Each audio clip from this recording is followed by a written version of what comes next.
Welcome, everybody, to the AAPT webcast, Ask the Expert. Today, we are with Rob Tillman. Dr. Tillman is an AAPT fellow. He's the president of Ortho Rehab and Specialty Centers in Little Rock, Arkansas. So Rob owns and operates 5 clinics across Central Arkansas, and he is also the president of the American Academy of Physical Therapy.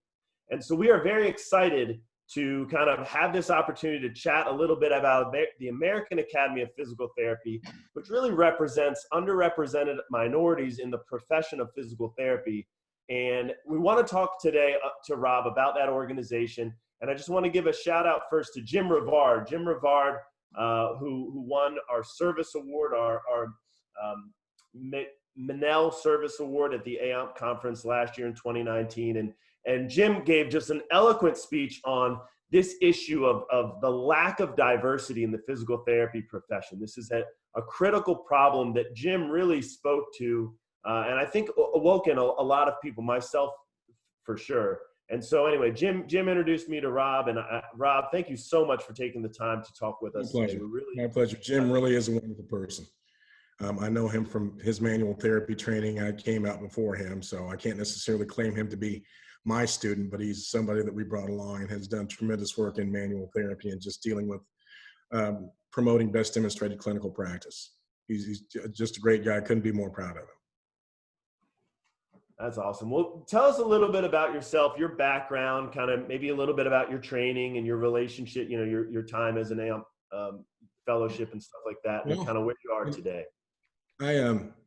I did fairly well in high school and college, and got into physical therapy school and graduated in 1986 from the University of Missouri. And I realized that I wanted to do sports medicine, and I wanted to do shoulders and knees, but they kept putting these spine patients on my schedule. I was practicing up in Ohio at the time, and at some point I figured I'd better learn what I'm doing with spine stuff. And so I started seeking out increased training in orthopedics and differential and spine evaluation and treatment. And Atlanta at the time was the hotbed for manual therapy, some groups around the Atlanta region. So I moved to Atlanta and I worked with a group down there, and I tried to work and find some mentorship and continue my studies with that. And after about a year and a half, an opportunity came up with the Sorlandis Institute, which is now the Elder Grimsby Institute, to serve a full-time residency in Charlotte, North Carolina. And so I pretty much gave away everything I had it was about 1987 when I first started training. And moved to Charlotte, made about 10 grand a year for a couple of years in Charlotte, and served the first full-time residency in orthopedic manual therapy in North America. I wouldn't trade it for anything. My lead instructor is a guy from Oyster community in Norway named Anders Mikkelbust, a wonderful man. I named my son after him, actually. Such a great guy. And we learned it, I really do believe we learned it the right way. So it took about 4 years to finish my level 2 residency certification. Again, the first 2 years were in Charlotte. And then after that, we spent some time in Memphis. So again, the first 2 years was level 1 manual therapy training back then. And then after that, if you proved competent, then after 2 years, you learned how to manipulate. So we didn't even teach people how to manipulate until they'd been in the program and trained and become experts in the fund of knowledge in neurophysiology, histology, orthokinematics, exercise training, differential diagnosis. And the theory was then, and I hope it still holds true now, is it'll take, it could take us a couple of weekends to teach somebody how to manipulate. It takes at least a couple of years to teach somebody when not to. From there, my career developed, and I worked with a larger group. Health South was the name of the group back then.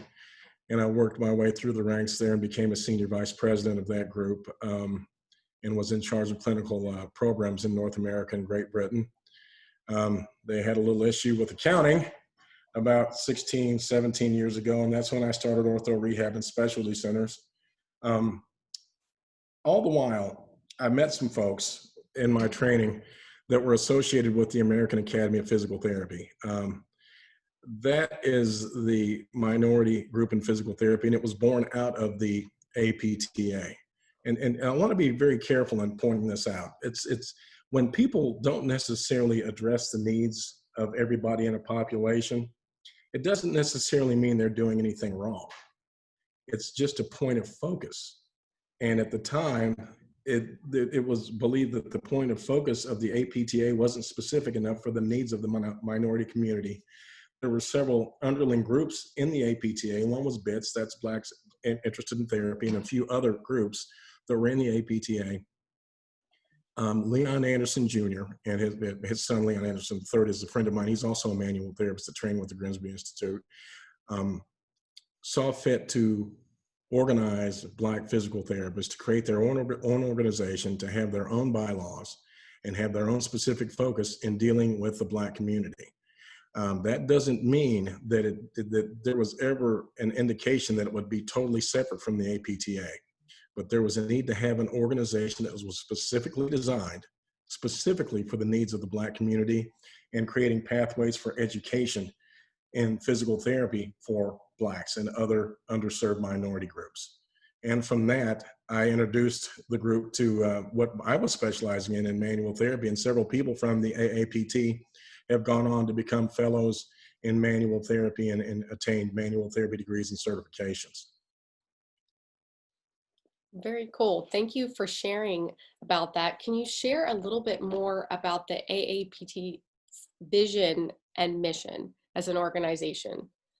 In a fractured summary, I did that just now, but the mission of the AAPT is to make sure that we foster educational opportunities for students interested in physical therapy and to serve the underserved communities, which most of them are minority communities, but we're not shunning away from helping anybody who's not having appropriate access to education and healthcare. Okay. It was founded 30 years ago. We just had our 30th anniversary last year in Chicago, Illinois. We had our 30th anniversary conference there in celebration. And, you know, what we're finding is more and more people of the majority are becoming more and more interested in dealing with disparities of healthcare. And why is some of the data is showing, and it's fairly consistent, is while Blacks are 14% of the American population, it's about 4% of the physical therapy population as far as caregivers in physical therapy go. And those are blaring discrepancies. But we got to point out that, you know, I can try to mentor and speak and try to bring kids along and open their eyes to different things and the opportunities in physical therapy. But until the majority of our population understands that these disparities exist and agrees, at least in part, that they need to be addressed, it's really not going to change, folks. It's not going to change because the majority has control of most of the finances, most of the educational opportunities, and run most of the larger organizations. And I'm delighted that these dialogues do occur, but by the same token, until it's embraced by a larger portion of the population than it has been historically, we're not going to go very far. But the good news is we're having calls like this. I spoke at Combined Sections a few months ago in Denver and talked about disparities in healthcare and opportunities and things like that. The good news is I'm not mad about it. It is what it is. There are opportunities out there, but the thing about it is, if you're a minority or a woman or somebody who doesn't come from a higher level of financial advantage, then you're dealing with a decreased window for error. And having that general smaller margin for error in your life and knowing that when you get up in the morning, you're going to have to do everything near perfectly to be able to take advantage of whatever sliver of opportunity that you have, that's kind of stressful if you do get a chance. Now, and you know, one thing that we need to point out, and I think the APTA, and I love Sharon Dunn, I really do. We have a great president right now. The problem is we have an antiquated bylaw when it comes to dealing with disparities in education and inclusion. We have a bylaw that says that the APTA is going to support affirmative action. And I don't know if you guys are up to speed with this or not, but affirmative action is outlawed in at least 14 states right now. Okay? So that word, that phrase in and of itself is a political hotbed and buzz phrase. So we have to update our bylaws to where they're more current. And people are very hesitant to change bylaws. It's kind of like changing the Constitution. Well, the Constitution is not the Bible. The Constitution has been amended at least 20 times. Okay? we have to really stay current and stay away from political buzz phrases that are going to upset people. Everybody knows that we need to deal with disparities in healthcare and inclusion. But some people get very upset when you bring up the term affirmative action. So again, I've suggested this to the appropriate people several times. We've got to make sure that the bylaws of the organizations are fitting toward dealing with inclusion and disparities and issues in healthcare and access to education. And when it comes to AAPT, making sure that we're promoting best demonstrated clinical practice and making sure that there's no watering down in the educational process, that the kids are coming out as experts in diagnosis, hands-on care, hands-on intervention, and exercise prescription. We do it better than anybody else does. I'm glad I'm a physical therapist. You know, I'm one of the few people that just, you know, I'm doing what I think I need to be doing. And every day I go to work and work with patients, you know, it's great. It's almost like I'm not even working. And I think most physical therapists feel that way. And I said this in Denver, if any group can address disparities in healthcare, it's a bunch of physical therapists. That's how cool I think PTs are. I mean, it's just the nicest group of people you'd ever want to come across. Most of them want to get in the business to help somebody. Almost all of them were smart enough to go to medical school if they wanted to, but they chose to be physical therapists. And so we inherently have so much in common with one another as a profession. If we can just find a way to just interweave ourselves and make it stick this time. And again, you know, we were talking earlier off camera about the current issues in Minneapolis and what happened a few months ago and what happened a few years ago with Eric Garner. It happens all the time, okay? It happens all the time. And it's so terrible that somehow we put our blinders up and just somehow make ourselves believe that, well, that's the exception. We're really not like that. Well, you know, if you're of the minority and your people have been oppressed for centuries, it's not that we like it. It's not that it doesn't bother us, but to a large extent, it doesn't surprise us anymore. And that's a problem because we're coming hardened to it.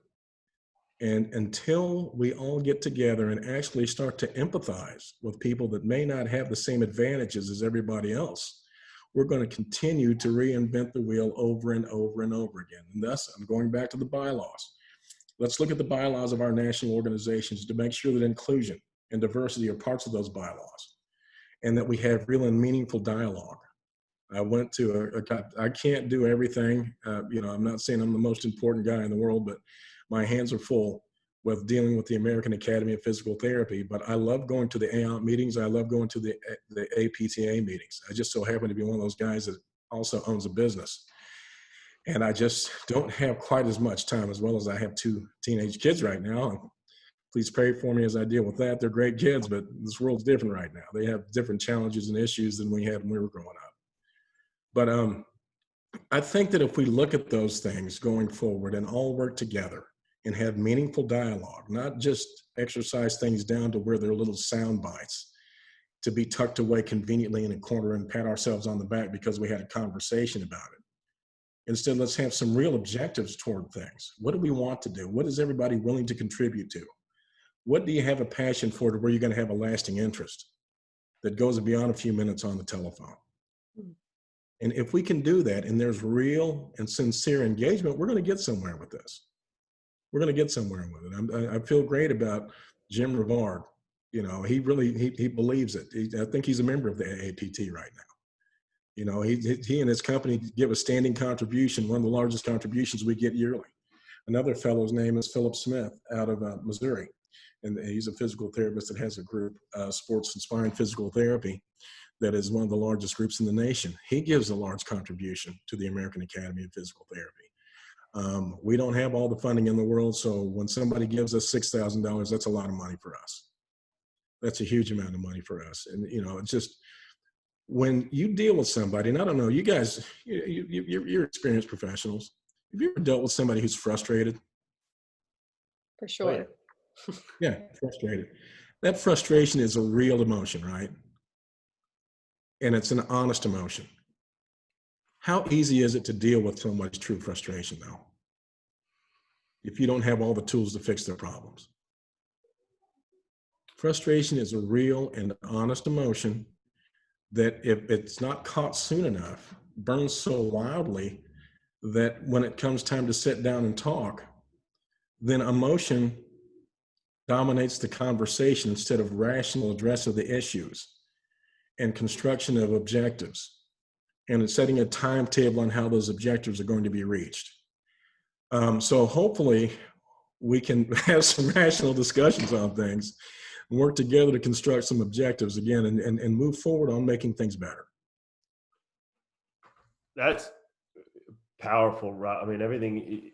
I want to unpack some of that. I think one thing that you spoke to was this huge disparity in the amount of physical therapists that come from the underrepresented minority group.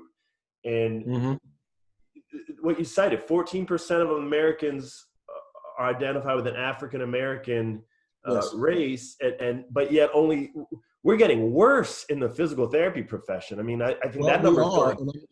I'm telling you, yeah, but it's not just physical therapy though, Eric. The problem is it's in medical school and everything else, because in California, they've outlawed affirmative action. So at its peak, I think they had upwards of 20% of medical students were minorities, and now it's below 3%.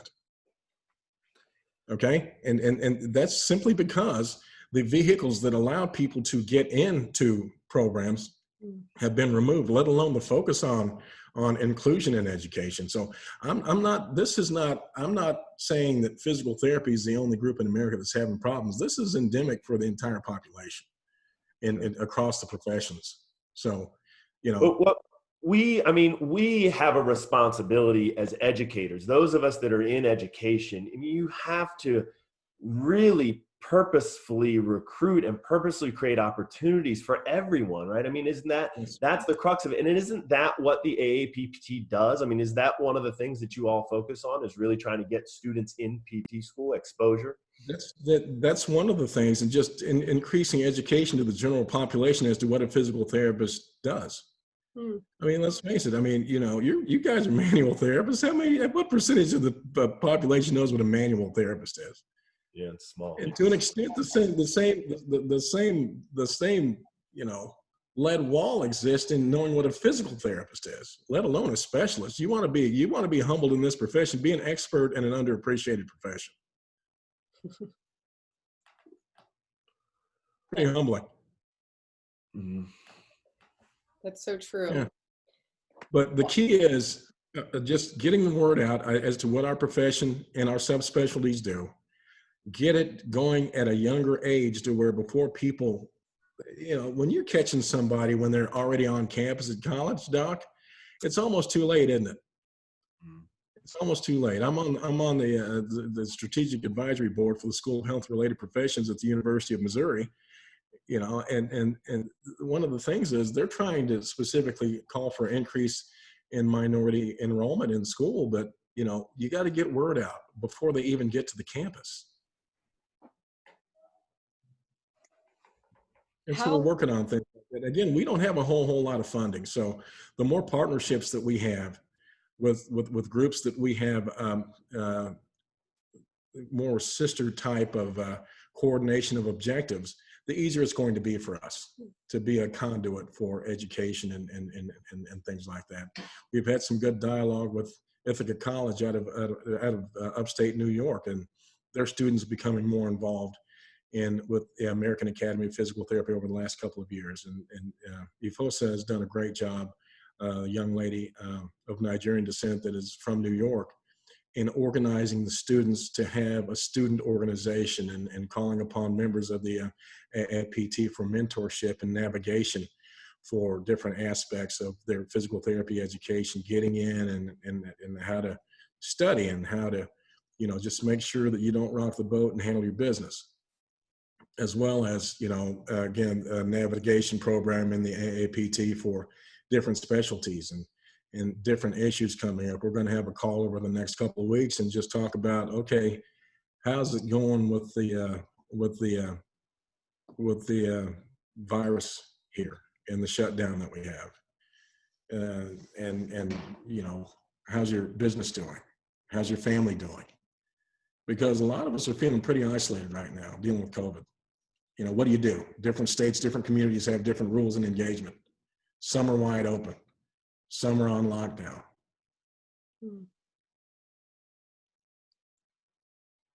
I don't know how I got to that point, but it kind of flowed to that somehow. That was a good point. What do you, when we're thinking about solutions and making objectives that we can take action behind, what can AAPT do, or where do you see AAPT playing a role in that relationship with the American Academy of Physical Therapy? I'm not foolish enough to come to any mature organization and tell them how they should think or act. Mhm. And again, I'm a part of the organization. And when I come to meetings, I pretty much listen. And I like talking to people that want to talk to me. I'm not going to force a conversation with somebody who's not comfortable talking about certain issues. So what AAPT can do is decide what they want to do, okay? What type of dialogue they want to have and how much of an impact they want to have with it. Mhm. And I've had pointed conversations with Jim. He's like a brother to me about, you know, what can we do? What do we need to do? You know, how can things get better? And he's got his specific ways that he thinks he can help. And he's got some specific ideas on how he wants to exercise his influence to get things going in the right direction. If we get enough people that can agree upon enough terms, I think that we can set some objectives and move forward with some things. But you think it's more people in agreement kind of reaching out to you or to the organization that would help? So I think that's kind of our motivation. We want people to know about the AAPT with this conversation today. Engagement. Because you may come and talk and be fully engaged and want to get to work when you get back to your community. The other person may just have a light go off in the back of their head, and they may not have the same level of passion that you may have for engagement. Mm. That makes sense? Yeah, it does. It's in varying levels. It's in varying levels. I mean, you know, everybody can hear a conversation, okay? 10% can, you know, just, for instance, okay, we're in church, okay? The pastor's up there preaching his tail off, right? 10% take that information and run with it, go make something positive happen.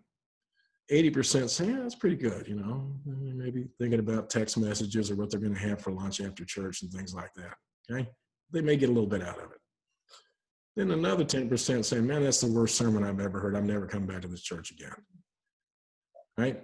We cannot expect to have full engagement by an entire organization for things. Just like some people aren't crazy about the concept of affirmative action.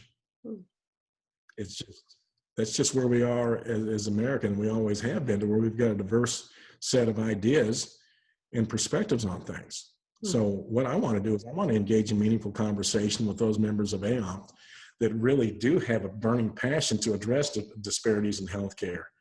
I have learned, I'm not going to spend my time convincing people that there are disparities. And there are some in our society that still feel like there needs to be a dialogue as to whether or not disparities exist, or if equal opportunities exist. The numbers speak for themselves. I want to have engagement in our organizations with the people that do have a passion for addressing disparities and inclusion. And I don't expect everybody to have the same passion from AAPT towards this issue as others will. I'm just being real about it. I appreciate that.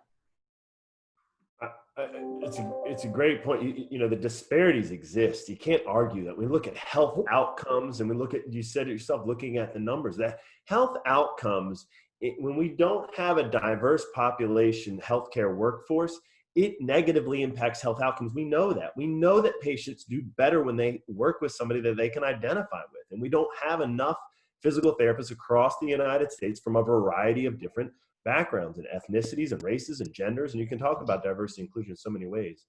So Yes. we must really start charging forward to address this. I mean, now is the time. I think what you said, Rob, about if anybody can do this, it's the physical therapy profession. I mean, that's really powerful to think about. So what can people do? What we should join the AAPT. By joining the AAPT, we're supporting the efforts that organization is taking on. And then what's your message to the typical PT that is just sitting out there and wants to get involved, wants to do more? Here's the deal. It's going to be more community driven, because you guys know your communities better than I could. Okay. And reach out to a school that's predominantly Black or Hispanic, and just talk to the educators there. Talk to the science teacher. Okay. and ask if the science teacher knows anything about physical therapy, okay? Because the teachers are the local mentors, but it's got to be done locally. We can think globally, but we've got to act locally. And so when somebody says, what can I do in my community? I don't want to give them an answer and turn them off. But the whole thing about it is I don't know everybody's community. I know mine. You know, we had issues with the chiropractors not wanting manual therapy to work on spine patients. And that got me off my tail and got me engaged. And now I'm currently on the state board of physical therapy. And I have been for the last 14 years. I'm up for another appointment. Being relevant and the things that you're passionate toward matter as our profession continues to develop. 30 years ago, nobody, people were looking at us that wanted to do manual therapy like we were crazy. And now it's a part of the common education. But when I first trained, I mean, we were weirdos. Really, we're just out there. But as we see our profession mirror the medical model to where we have specializations that are developing and recognize specializations and certifications, and we're operating more on the medical model and having specializations to where we're going to be primary care practitioners in physical therapy. It's going to happen. As there is a lack of access to healthcare, there are so many opportunities for our profession if we just step up and grab them. But, the problem with our society is America is extremely complex. It's extremely complex. And if we oversimplify our issues, then we're never going to get anywhere. When we finally decide to deal with our issues in their complexity and don't oversimplify them, then we're really going to start to make some resolve of this stuff. But oversimplifying things and saying, oh, it's just too big, because, Eric, the light went on with you, and you said, oh my God, there are disparities. This is terrible. Well, I've known that ever since I was a kid, right? That's been my life. It's not new to me. But the key is I'm not angry about it anymore. I've got to give people time to really come to their own realizations as to what's going on with things. Absolutely. Yeah. Rob, this is a very powerful content, and I want to continue this dialogue. I think that anytime. We need to have a continuing dialogue and really bring the AAPT and AAPT together, because there's just so many similarities in what these organizations want to get done, and we're going to achieve. The chair of our scholarship committee, Loretta West, was appointed by the president of AAPT to be on diversity committee, and she'll do a good job. And awesome. She'll let me know what I need to know with things and how I need to engage. And when my turn of president is over with the AAPT, then I'll be able to do more with AAPT and with the APTA. But right now, I mean, I'll make as much time as I can for exercises and engagement like this. But I know I can't do everything, but I'll certainly try to find time to make sure that I'm a full participant in the engagement to make things better, and for the direction that my other organization, the AAPT and the APTA, are doing. Love it. AAPTnet.org is the website. We'll put a link for that below the video, and everybody check them out and join, right? Become a member. I certainly appreciate you guys' time this morning and dialogue. And I really feel like the door's open. I believe that you're sincere in what we talked about today, and I look forward to further dialogue and us getting to work on some things. Thanks so much for your time and transparency. You're welcome. You're welcome.